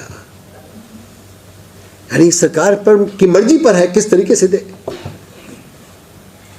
वो समान शिक्षा देने को तैयार नहीं है, वो सब बच्चों को गुणवत्तापूर्ण शिक्षा देने को तैयार नहीं है, वो उत्पादक काम पे खड़ी की हुई गांधी की नई तालीम देने को तैयार नहीं है, वो सब बच्चों को विज्ञान वैज्ञानिक ढंग से सिखाने को तैयार नहीं है। तो बच्चों ने वैज्ञानिक ढंग से विज्ञान सीख लिया, फिर दाभोलकर की शहादत को कौन याद करेगा? तो शहादत इसलिए है ना कि गैर वैज्ञानिक ढंग से विज्ञान पढ़ाया गया, मैकॉले के समय से लेकर आज तक, और अभी भी पढ़ाया जाएगा। यही तो महत्व है दाभोलकर की शहादत का। जो किसी तरीके से तैयार नहीं है वो कहे हम अपने मर्जी से बताएंगे कैसा होगा मौलिक अधिकार। और क्यों कहा? क्योंकि उसके पहले का, इसको मैं बहुत संक्षिप्त में कहूंगा, ये अपने आप में पूरा एक शास्त्र है जिसको कहने का भी समय नहीं है। मेरी एक पुरानी पुस्तिका है, संसद में शिक्षा अधिकार छीनने वाला बिल, ये 2008 में लिखी गई थी, जब वो बिल था और एक्ट नहीं बना था। कई बार लोग कहते हैं हम इसका शीर्षक बदल के लिख दो कानून, अधिनियम। मैं कहा नहीं, सबको याद रहे कि ये बातें हमने शिक्षा अधिकार कानून के बारे में तब कही थी जब वो कानून नहीं बना था, राज्यसभा में उस पर बहस चल रही थी। उस समय हमने कह दिया था ये होगा और वही हुआ।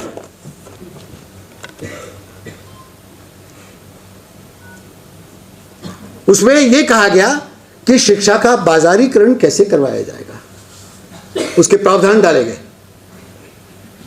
शिक्षा, प्राइवेट स्कूलों में फीस नियमन का कोई तौर तरीका नहीं रखा जाएगा ताकि मनमाने ढंग से शिक्षा सम्राट माफिया के लोग फीसें बढ़ा सके। ये शिक्षा अधिकार कानून में लिखा हुआ है।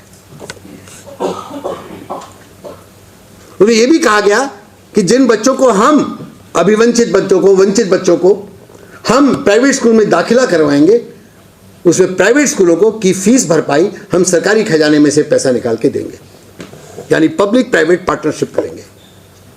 सरकारी खजाने से पैसा निकालकर स्थानांतरित किया जाएगा प्राइवेट स्कूलों को, चाहे वो अंबानी के द्वारा चलाया हुआ स्कूल हो और चाहे आपके शिक्षण सम्राटों द्वारा चलाया हुआ स्कूल हो, उनको पैसा सरकार देगी। अभी और उस पर बात नहीं कर रहा हूं, पर इस घोषणा के साथ यह भी डिक्लेयर कर दिया गया, घोषित कर दिया शिक्षा अधिकार कानून 2009 ने, जो 66वें संविधान संशोधन निकला, कि केवल आज नहीं आने वाले वर्षों में दशकों तक निजी विद्यालय सरकारी विद्यालयों से बेहतर रहेंगे, क्योंकि वंचित तबके के बच्चों को शिक्षित करने के लिए वहां दाखिला करवाएंगे ना, इसका मतलब बेहतर है। और जनता के दिमाग में अगर थोड़ा सा भी भ्रम रह गया था उसको भी उन्होंने पक्का कर दिया कि हाँ वही बेहतर है, वहीं जाओ, हमको छुटकारा दो जिम्मेदारी से। क्योंकि डॉक्टर बाबा साहब अम्बेडकर ने बड़ी भारी जिम्मेदारी लाद दी थी सरकार के ऊपर सब बच्चों को शिक्षित करने की। इससे मुक्ति पाओ, इस संवैधानिक जवाबदेही से मुक्त होना, उसको उस जवाबदेही को खारिज करने का प्रोग्राम जागतिकरण के बाद 1991 से सचेत रूप से घोषित रूप से चला। उसके पहले 1986 की शिक्षा नीति में उसका सूत्रपात कर दिया गया, बीजारोपण कर दिया गया। क्योंकि मैंने भी जब ये बात समझी, अभी 1986 में क्यों किया, तब तो जागतिकरण की घोषणा नहीं हुई थी। फिर जो खोजबीन की पता चला, उस समय भी प्रधानमंत्री के सचिवालय में विश्व बैंक के द्वारा बैठाए गए एक्सपर्ट बैठे हुए थे शिक्षा को का मार्गदर्शन करने के लिए। 1986 में बैठे हुए थे। लातिन अमेरिका में, अफ्रीका के देशों में तो पहले ही कर चुके थे बंटाधार उनकी शिक्षा व्यवस्थाओं का। वो तो 70 के दशक में शुरू हो गया था। तो क्या बंटाधार कैसे हुआ, उसकी बहुत संक्षिप्त कहानी। 1990 का दशक वो दशक है जब भारत की स्कूल व्यवस्था को बर्बाद और बिगाड़ने का प्रोग्राम चला विश्व बैंक के दबाव में। उसके पीछे धारणा ये थी कि भारत को कर्ज तब दिया जाएगा जब यहां पर संरचनात्मक समायोजन या स्ट्रक्चरल एडजस्टमेंट का प्रोग्राम माना जाएगा। वो शर्त थी। और स्ट्रक्चरल एडजस्टमेंट का मतलब क्या था कि आने वाले वर्षों में भारत सरकार ये वायदा कर दे वर्ल्ड बैंक को भी और अंतर्राष्ट्रीय मुद्रा कोष IMF को भी, आने वाले वर्षों में हम लगातार आरोग्य पर, शिक्षण पर, समाज कल्याण पर, गरीबी उन्मूलन पर, ऐसे तमाम कार्यक्रमों पर हम खर्च घटाते जाएंगे। खर्च घटाने का वायदा कर दो तो हम आपको कर्ज देंगे। इस शर्त को हमने माना। खर्च कैसे घटाया गया उसकी कहानी अभी सुनाने का टाइम नहीं है, पर वो 90 का दशक बर्बाद करने और बिगाड़ने का दशक है। इस बर्बाद की हुई और बिगाड़ी गई स्कूल व्यवस्था की बुनियाद पर सर्व शिक्षा अभियान खड़ा किया गया।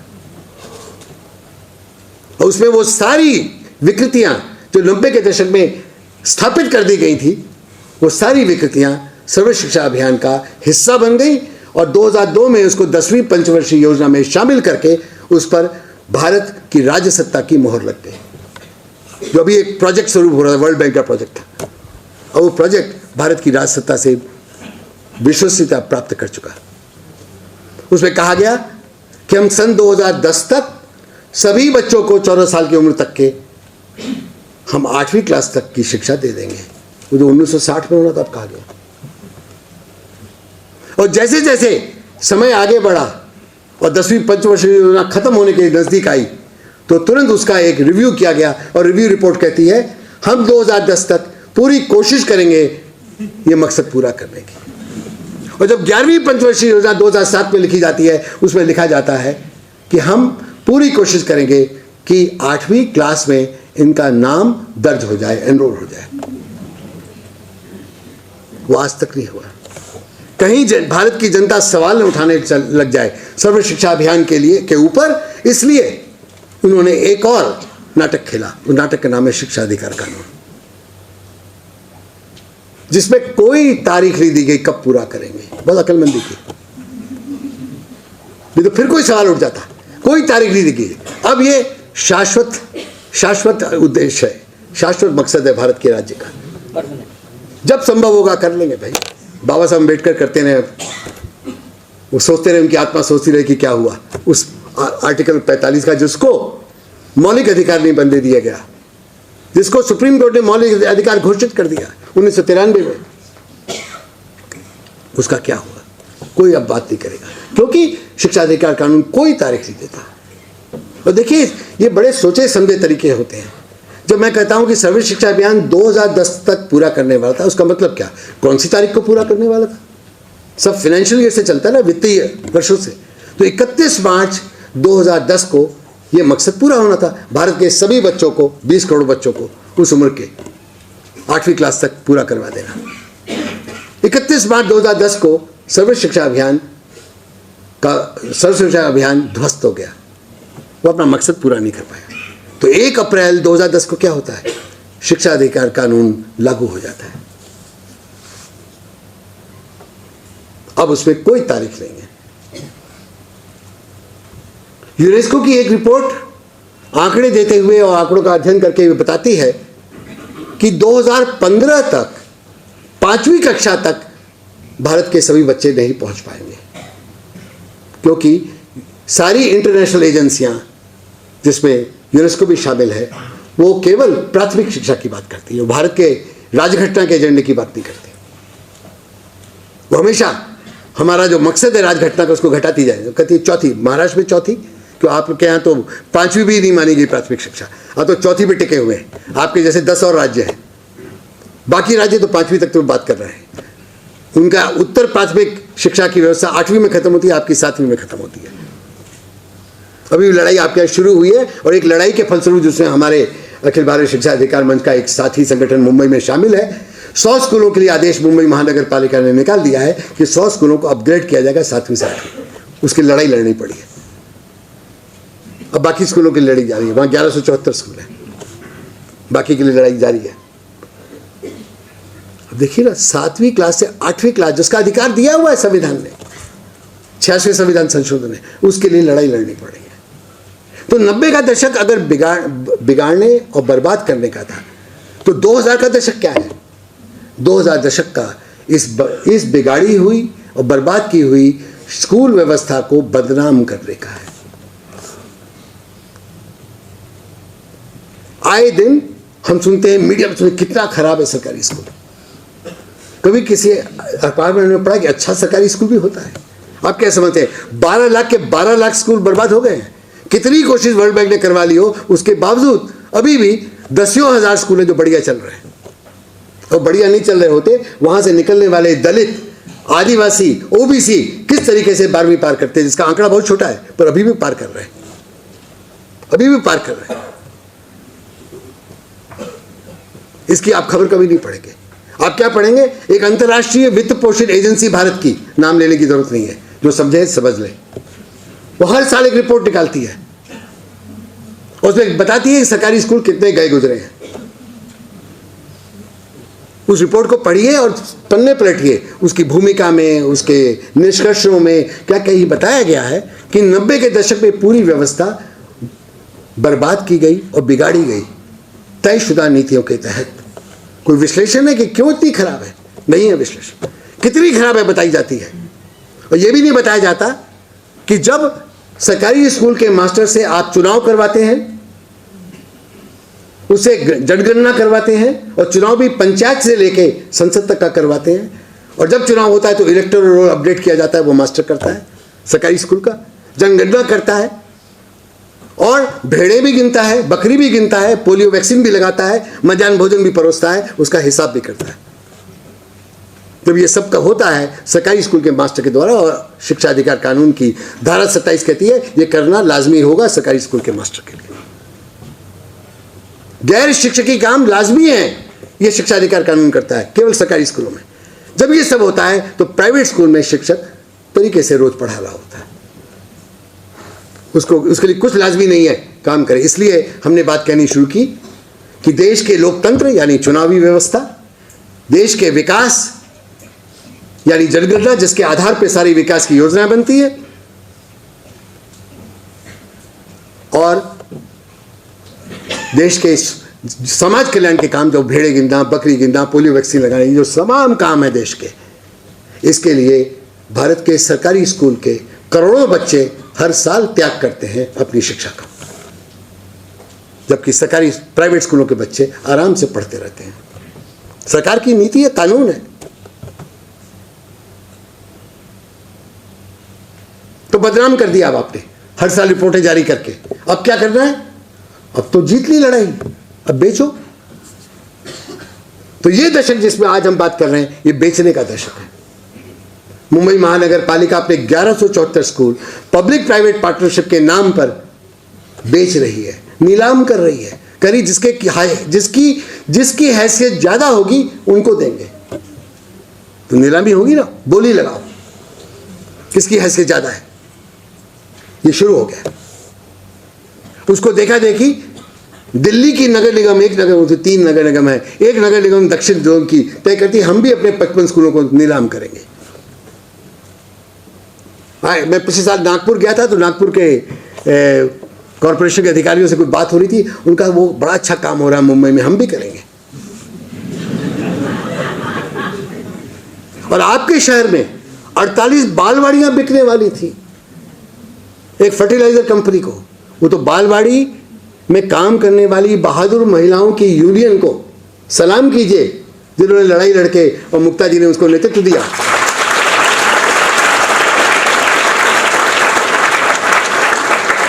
बालवाड़ी की यूनियन की बहादुर महिलाओं ने लड़ाई लड़कर यहाँ पर पीपीपी लागू नहीं होने दिया। वो फिर आएगा, किसी और तरीके से आएगा, वो तो पक्का है। उनको मालूम है कि एक कदम पीछे हट जाओ फिर 4 कदम आगे बढ़ेंगे। वो भी उनकी रणनीति हमको समझ लेनी चाहिए। कर्नाटक में इस कानून के बनने के बाद 12,000 स्कूल बंद हो रहे हैं। उत्तराखंड में 2500 स्कूल बंद हो रहे हैं। आंध्र प्रदेश में 6,000 स्कूल बंद हो रहे हैं। और आपके महाराष्ट्र में 13,000 वो स्कूल बंद हो रहे हैं जो मराठी माध्यम के हैं। अंग्रेजी माध्यम के स्कूलों को बंद नहीं किया जा रहा है, उनको अनुदान मिलता रहेगा। मराठी माध्यम के स्कूलों का अनुदान बंद कर दिया जाएगा। कोई फर्क पड़ता है हमको, आपको? ये सब आंकड़े सुनकर हर जगह बंद हो रहे हैं। अभी परसों जब मैं भोपाल से निकल रहा था, खबर आई, हिंदू मैंने पढ़ा तो खबर आई, राजस्थान की सरकार 14,000 स्कूल बंद कर रही है। ये तो रोज की खबरें यहाँ पर। जब तक 12 लाख स्कूल रहेंगे सरकारी, तब तक ये खबरें आती रहेंगी। अब बेचने का समय है। जब स्कूल बिकता है तो केवल स्कूल नहीं बिकता, स्कूल के नीचे जो जमीन है वो भी बिकती है। ये जमीन की लड़ाई है, ये रियल एस्टेट का धंधा है। शिक्षा तो धंधा है ही, उसके नीचे की जमीन उससे बड़ा धंधा है। कल्पना की 1174 स्कूल मुंबई शहर के जब बिकेंगे, उनके नीचे जो जमीनें हैं जिसमें फुटबॉल का मतलब मैदान भी शामिल है, तो अरबों रुपयों की जमीन उसके साथ जाएगी। भारी धंधा है। इसके खिलाफ क्या महाराष्ट्र के लोग एकजुट होकर प्रतिरोध करेंगे? नहीं करेंगे? ये खुला सवाल है, हम सब के लिए, केवल आपके लिए, हम सब के लिए। इसमें ज्ञान की बात जरूर कर दो। इस सारे बर्बाद करने और बिगाड़ने के दौरान जो हमला हुआ है वो ज्ञान के चरित्र पर हुआ है। जो ज्ञान दिया जाएगा उसके बारे में भारत के 2 महान शिक्षाविदों ने अपनी रिपोर्ट में लिख दिया था सन 2000 में, जिन्होंने उस तत्कालीन प्रधानमंत्री वाजपेयी जी के आर्थिक सलाहकार कमेटी को पेश की थी।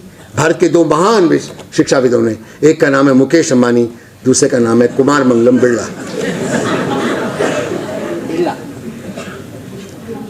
अंबानी बिरला रिपोर्ट कहती है कि भारत सरकार उच्च शिक्षा के लिए अब पैसा लगाना बंद कर दे। बोले ज्योतिराव फुले के खिलाफ लिखती है। हम नहीं मानते फुले को वो घोषित कर रही है। उसको पैसा देना बंद कर दिया जाए, क्योंकि भारत का बाजार तैयार है उसमें पैसा लगाने के लिए। और माध्यमिक शिक्षा, जिसको सेकेंडरी एजुकेशन बोलते हैं, 9वीं से 12वीं तक की, उसको धीरे धीरे उसमें पैसा लगाना बंद कर दिया जाए कि उसके लिए भी हम तैयार हैं, बाजार तैयार है। बाकी 8वीं क्लास के नीचे लगाते रहिए। हालांकि अब नहीं कहेंगे, वो सन 2000 की रिपोर्ट है, अब तो उसमें बहुत पैसा दिख रहा है उनको। ये क्रियान्वित हो चुका है। तो जब बाजार पैसा लगाएगा तो तय करेगा किस ज्ञान में से, किस तरह के ज्ञान में से कितना मुनाफा होता है। वो हर प्रकार का ज्ञान नहीं देगा। वो क्यों आपको सिखाएगा आजादी की लड़ाई का इतिहास क्या है, कैसे हिंदुओं और मुसलमानों ने मिलकर एकजुट होकर साम्राज्यवाद के खिलाफ आवाज उठाई और बहादुर शाह जफर को अपना नेतृत्व सौंप दिया। ये क्यों बताएंगे? तो बहुत खतरनाक तथ्य है ना। ये बताकर इस देश की एकजुटता बनी रहेगी पूरे इस पूंजीवाद के आक्रमण के खिलाफ। जो नव उदारवादी चरण है पूंजीवाद का, उसके खिलाफ जो भारत की एकजुटता है वो तोड़ना जरूरी है। ये क्यों पढ़ाया जाएगा कि आज़ादी की लड़ाई 1857 की जो थी वो सब लोगों ने मिलकर लड़ी, तो कोई जाति और धर्म के अंतर नहीं बच गए थे, और सारे देश में लड़ी गई एक ही टाइम पर। कोई 2 साल पहले लड़ी, किसी 2 साल बाद लड़ी। ये क्यों सिखाया जाएगा? इससे बाजार का कौन सा मकसद पूरा होता है? कॉर्पोरेट पूंजी का कौन सा भला होता है? मुझे बताइए। अंबानी बिरला को छोड़िए, अब तो माइक्रोसॉफ्ट की बात हो रही है ना, तो छोड़िए अंबानी बिरला को। अब तो मैकडॉनल्ड को सौंपा जा रहा है हिंदुस्तान, केंटकी चिकन को सौंपा जा रहा है, जनरल मोटर्स को सौंपा जा रहा है, फोर्ड को सौंपा जा रहा है। अब तो बात बदल चुकी है ना, क्योंकि भारत के तमाम कॉर्पोरेट पूंजी में अब विदेशी पूंजी शामिल है, उसका कंट्रोल बढ़ता जा रहा है।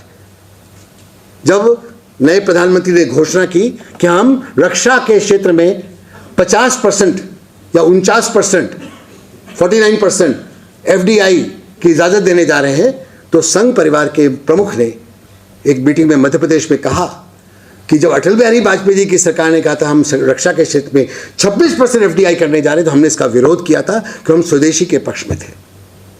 अब ये नई सरकार बोल रही है हम 49% करने जा रहे हैं, पर माहौल बदल चुका है, अब बाजार का माहौल है, अब हमको नए प्रधानमंत्री की बात को स्वीकारना होगा। संघ परिवार के अध्यक्ष का बयान है। संघ परिवार भी बदल रहा है नव उदारवाद के साथ।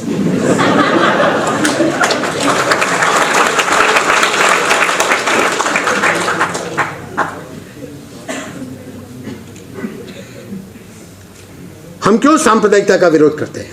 केवल इसलिए नहीं कि हिंदू और मुसलमानों को बांटती है, इसलिए हिंदुस्तान के तमाम मजदूर वर्ग को बांटती है। तो लड़ाई तो मजदूर वर्ग लड़ेगा ना जमकर, मध्यम वर्ग तो हमेशा सोचता रहता है लड़े या ना लड़े, बहुत उसको दिक्कत होती है लड़ने में। इसमें शहीद शंकर कुमार नियोगी, नाम नहीं सुना तो आप इतना ही सुन लीजिए और नहीं बताऊंगा, छत्तीसगढ़ के खदान मजदूरों के अद्भुत विलक्षण नेता, उनके साथ ये अरविंद गुप्ता बैठे, उन्होंने काम किया हुआ है। शहीद शंकर कुमार नियोगी ने इस पर बहुत बढ़िया बात की थी।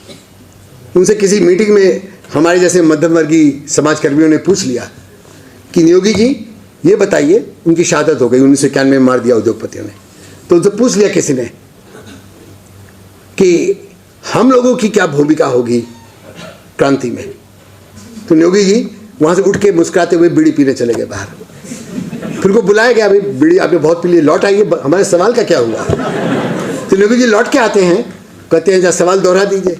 दोहराया गया, सचमुच इसका जवाब जानना चाहते हैं? जी हाँ जानना चाहते हैं। तो उन्होंने कहा देखिए बात ऐसी है कि जो मध्यम वर्ग है, पढ़ा लिखा मध्यम वर्ग, आप लोगों के जैसा, मतलब मेरे जैसा, मैं बैठा हुआ था, मेरी ओर इशारा हो रहा था, आपके जैसा जो मध्यम वर्ग है उसके पास इतिहास का बहुत ज्ञान है, विज्ञान का ज्ञान है, उसको तमाम भाषाओं का ज्ञान है, वो जानता है औद्योगिक क्रांति कैसे हुई। मजदूर नेता बात कर रहा है हमसे। तो जब वो क्रांति के लिए पहली लड़ाई लड़ना शुरू करता है, एक रैली में कदम बढ़ाता है, कदम बढ़ाते ही उसको राज सत्ता की बंदूक की नली दिख जाती है। तो हमारा मजदूर साथी जो है वो इतिहास नहीं जानता, विज्ञान नहीं जानता, उसको औद्योगिक क्रांति के बारे में मालूम नहीं है, इसलिए बहादुरी के साथ अंतिम तक लड़ता रहता है। तो बड़ी भारी हमारी दिक्कत है ना मध्यम वर्ग की, इसको पार करना होगा। अभी आपने कितने दो जबरदस्त गाने सुने ललकारते हुए हमको, उन युवा साथियों को मैं सलाम करता हूं। केवल गाने नहीं गाएंगे हम लड़ेंगे भी, सड़कों पे लड़ेंगे। लड़ना होगा तो भारत की शिक्षा व्यवस्था को बचाना है। मैंने अभी उदाहरण स्कूलों के दिए, यही उदाहरण उच्च शिक्षा का है। उच्च शिक्षा की और बर्बादी है।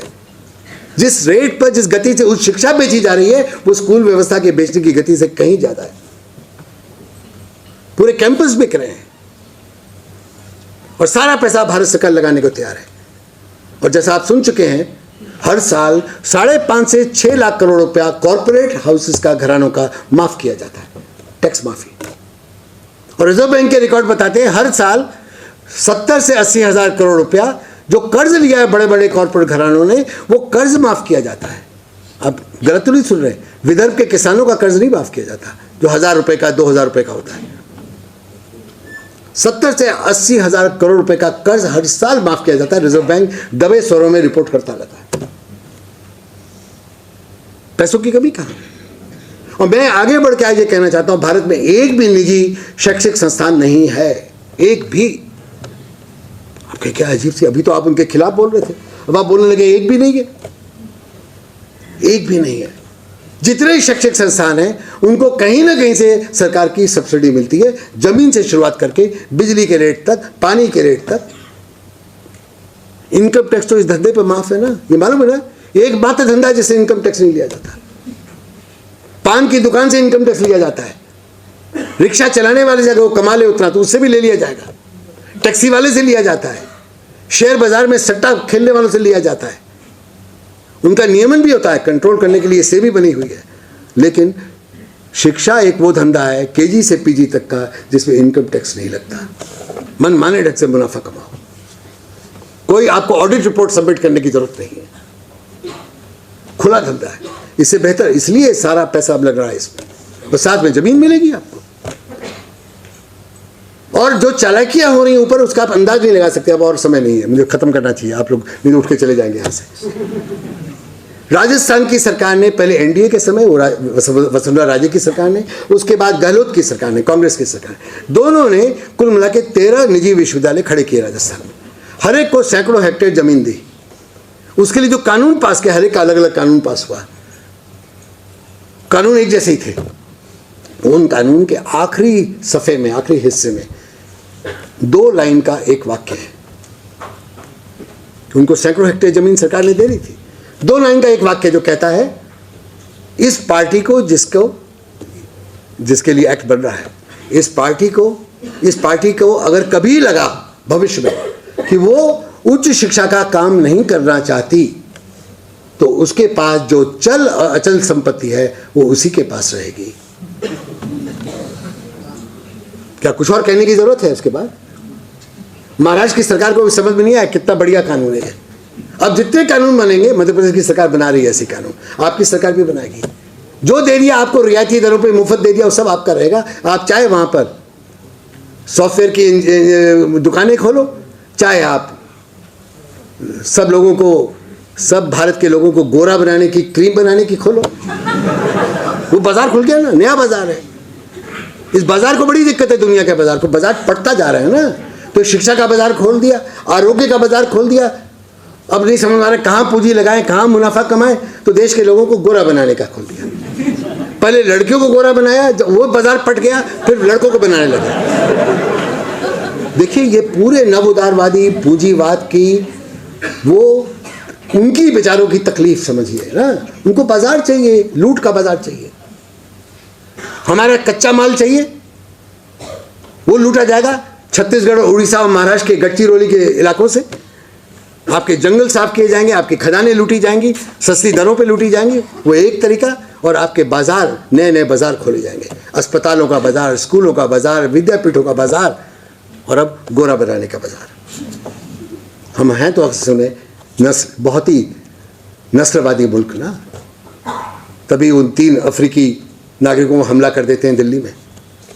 निहायत नस्लवादी लोग हैं हम। ये सब हमारी जाति व्यवस्था से जुड़ा हुआ है। साथियों, मैं हार्वर्ड यूनिवर्सिटी के एक प्रोफेसर, नहीं MIT के, यहाँ की MIT नहीं, मैसाचुसेट्स इंस्टीट्यूट टेक्नोलॉजी के एक राजनीति विज्ञान के प्रोफेसर मायरन वाइनर की बात याद कर रहा हूँ। वो 1990-91 में 1 साल बिताने भारत आए, और उन्होंने उस 1 साल में घूम घूम के नौकरशाहों से बात की, राजनेताओं से बात की, यूनिवर्सिटी के प्रोफेसरों से बात की, बड़े बड़े प्रोफेसरों के पास गए, वो NGO वालों के पास गए, उन सब के पास गए जो बच्चों की शिक्षा की बात करते हैं। और सबसे उन्होंने एक सवाल पूछा कि भारत में इतने बाल मजदूर हैं जो स्कूल नहीं जाते, इनका क्या होगा? और सब ने उनको जवाब दिया, वो तो है ही, गरीबी है तो ऐसा होता ही है, इसमें कौन सी खास बात है, ये तो चलता रहेगा, हमेशा होता रहा है। पिछड़ी जाति के बच्चों ने पहले भी नहीं पढ़ा था, अब भी नहीं पढ़ेंगे, क्या फर्क पड़ता है? बाकी हम तो पढ़ लिख रहे हैं ना, बताया हम सब कितना पढ़ लिख रहे हैं। तो गैर बराबरी की शिक्षा व्यवस्था पे मोहर लगी सबकी।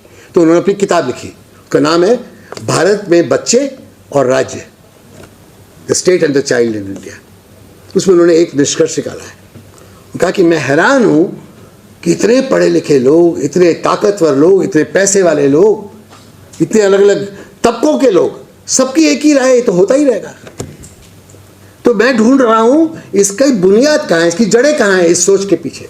और जड़ें मुझे दिखती हैं भारत की वर्ण व्यवस्था में, जिसपे तय कर दिया गया है कि देश की तमाम जनता को ज्ञान से वंचित रखा जाएगा। वो आज भी लागू है। इसलिए बाबा साहब का 1936 का भाषण बहुत ही महत्वपूर्ण है। जब तक भारत की जाति व्यवस्था पे चोट नहीं होगी, उसको ध्वस्त नहीं किया जाएगा, तब तक ये समस्याएं न गरीबी की हल होने वाली है, न जमीन के गैर बराबरी के वितरण की, न पूंजी के गैर बराबरी के वितरण की, और न ही सबको बराबर का आरोग्य की सुविधा मिले और बराबर की शिक्षा व्यवस्था मिले। इस प्रकार की लड़ाई है। मैं आपको एक स्लाइड दिखा दूंगा ना, अगर अतुल जाग रहे हैं तो। वो आखिरी 28वीं स्लाइड एकदम एंड में जाइए, एक फोटोग्राफ दिखेगी आप 28 नंबर 28 की खोल दीजिए, अतुल खोल देंगे।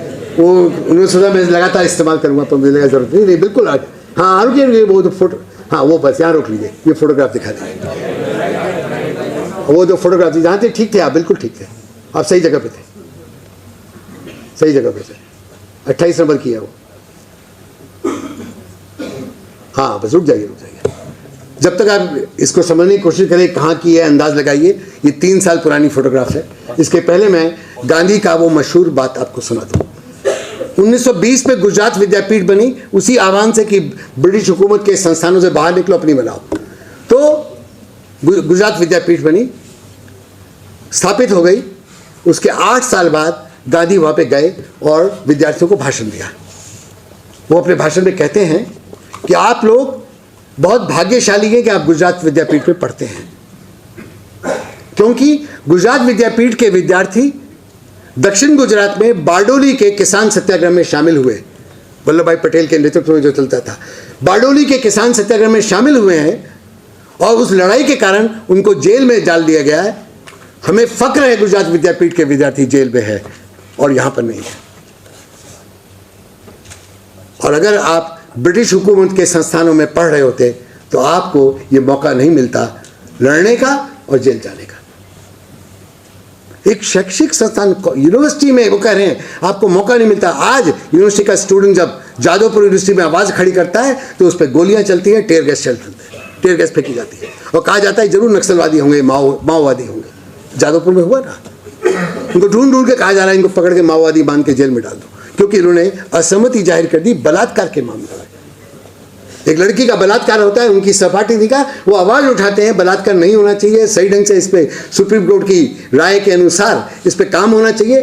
वो नहीं होता, वो हड़ताल करते हैं, वो घेराव करते हैं, तो उन पर टेयर गैस होती है, गोलियां चलती हैं, अस्पताल पहुंचते हैं, 2 मर जाते हैं। गांधी कहता है संघर्ष करो, अंबेडकर बोलते हैं संघर्ष करो। ये बच्चे, स्कूल के बच्चे, पीछे महिलाएं हैं, ये स्कूल के बच्चे अगली कतार में कहाँ पर है अगर नहीं समझ में आ रहा। ये बच्चे उड़ीसा के हैं, जगतपुर सिंह जिले के हैं, जो जगतपुर सिंह जिले के हैं, जो एक महा ताकत पूंजी की कोरियन कंपनी पॉस्को के खिलाफ लेटे हुए हैं कि हमारे घरों की ज़मीन हम आपको नहीं देंगे। रेतीली ज़मीन में धूप में लेटे हुए, रेतीली ज़मीन गर्म हो रही है इसलिए थोड़ा ऊपर उठे हुए हैं। आपको मालूम है जिला शिक्षा अधिकारी ने उनके प्रधान पाठक को नोटिस दे दिया कि शिक्षा अधिकार कानून का उस दिन हनन हुआ है क्योंकि बच्चे स्कूल में नहीं थे। जब मीडिया वालों ने पूछा उनकी माओ से कि बच्चों को तो स्कूल में होना था, शिक्षा अधिकार कानून कहता है, तो बच्चे बोले हम बताते हैं, हम पहले अपने घर तो बचा लें फिर स्कूल जाएंगे। पर शिक्षा अधिकार कानून बनाने वालों को अंदाज नहीं है कि बच्चों के घर छीने जा रहे हैं, पॉस्को कंपनी छीन रही है और इनके पीछे ये कहीं बगावत न कर दे। सशस्त्र पुलिस उड़ीसा की खड़ी हुई है जिसका खर्चा आपने हमने चुकाया है, हमारे टैक्स से सशस्त्र पुलिस इन बच्चों के पीछे खड़ी हुई है। अगला दिखाइए, ये एक और उसी की फोटो भी, नेक्स्ट, जो बच्चों को देखिए। और इन बच्चों ने, उनकी माओ ने पॉस्को के खिलाफ जिस संघर्ष की कल्पना की, आप सोचिए, पूछिए किस भाषा में की, क्या अंग्रेजी में की? उन्होंने उड़िया में की, उड़िया भाषा में उन्होंने आज़ादी की लड़ाई की, अपनी आज़ादी की लड़ाई की चेतना की, जो बात गांधी ने कही थी, जो सावित्रीबाई फुले ने कही थी। अपनी भाषा के जरिए, अपनी भाषा के जरिए आधुनिक ज्ञान भी मिलता है, बेहतरीन मिलता है, दुनिया के सारे भाषाविद और शिक्षाविद मानते हैं। और अपनी भाषा के जरिए कोई और भाषा, चाहे चीनी सीखनी हो, जापानी सीखनी हो, तेलुगु सीखनी हो, तमिल सीखनी हो या अंग्रेजी सीखनी हो, वो ज़्यादा बेहतर सीखी जाती है। मेरी पीढ़ी के और मेरी अगली पीढ़ी के सब लोगों ने अपनी मातृभाषा के जरिए बेहतरीन अंग्रेजी सीख ली, कोई दिक्कत नहीं आई। इस भ्रम को तोड़ना होगा। क्या फ्रांस के बच्चे जो अंग्रेजी सीखते हैं तो फ्रेंच माध्यम के स्कूलों में जाते हैं, अंग्रेजी माध्यम के? जर्मनी के बच्चे जो अंग्रेजी सीखते हैं तो जर्मन माध्यम के स्कूलों में सीखते हैं या अंग्रेजी के माध्यम के स्कूलों में सीखते हैं? और पूरे लैटिन अमेरिका के बच्चे जो स्पेनिश भाषी हैं वो क्या स्पेनिश भाषा के माध्यम के स्कूलों में अंग्रेजी सीखते हैं या अंग्रेजी माध्यम के स्कूलों में? ये बीमारी कहाँ की है? ये अफ्रीका के और दक्षिण एशिया के पूर्व औपनिवेशिक देशों की है, जो मैकॉले के द्वारा पैदा की गई हीन भावना में जी रहे हैं कि हमको अगर अंग्रेजी सीखनी है तो मातृभाषा के जरिए नहीं, अंग्रेजी माध्यम के जरिए सीखनी, और इसलिए कभी नहीं सीख पाते। न अंग्रेजी सीखते हैं न मातृभाषा सीखते हैं, उनकी अभिव्यक्ति नष्ट की जाती है। ये लड़ाई लड़ने वाले बच्चे हैं, उनकी उड़िया मजबूत है, इसलिए उनकी अभिव्यक्ति, उनके सपने भी मजबूत है। आखिरी दिखा दीजिए। ये मैं प्रश्न उठा रहा हूं, ये जो जातिवाद और पितृसत्ता से उपजी हुई दुनिया के बाजार के हुक्म पे चलने वाली भारत की शिक्षा व्यवस्था, नवोदारवादी नीति पे चलने वाली भारत की शिक्षा व्यवस्था है, क्या आप चाहते हैं इसका क्रियान्वयन होता रहे या इसके खिलाफ आप एक गांधी अम्बेडकर के सपने से निकली हुई समान शिक्षा व्यवस्था की लड़ाई के लिए, जो पूरी तौर पे मुफ्त होगी, 1 रुपया भी फीस जहाँ नहीं लगेगी, 1 रुपया खर्च नहीं करना पड़ेगा विद्यार्थी को, ऐसी शिक्षा व्यवस्था की जो संवैधानिक दृष्टि है, उसके लिए आप खड़े होने को तैयार हैं? अगला दिखा दीजिए। और इसलिए ये नारा 1930 का, शिक्षित हो, संघर्ष करो, संगठित हो, ये 1930 के लिए बिल्कुल सटीक था और आज भी उतना ही सटीक है जितना उस समय था। लेकिन जो बदले हुए हालात हैं नवोदारवादी हमले के कारण, जो ज्ञान पे हमला हुआ है, व्यवस्थाओं पे हमला हुआ है, परत दर परत भेदभावपूर्ण शिक्षा व्यवस्था खड़ी की गई है और करोड़ों बच्चों को बाहर किया गया है शिक्षा व्यवस्था से, इसलिए उनकी भाषाएं छीनी गई हैं, उनका समानता का अधिकार छीना गया है, ज्ञान उत्पादन का अधिकार छीना गया है। इसके कारण ये संघर्ष 1930 के दौर का संघर्ष से आगे बढ़ेगा, खत्म नहीं होगा। हमें भाषाओं की मुक्ति के लिए, अपने ज्ञान को वापस हासिल करने के लिए, अपनी शिक्षा व्यवस्था का पुनर्निर्माण करने के लिए पुनर्निर्माण करना होगा, उसकी लड़ाई जारी रखनी होगी।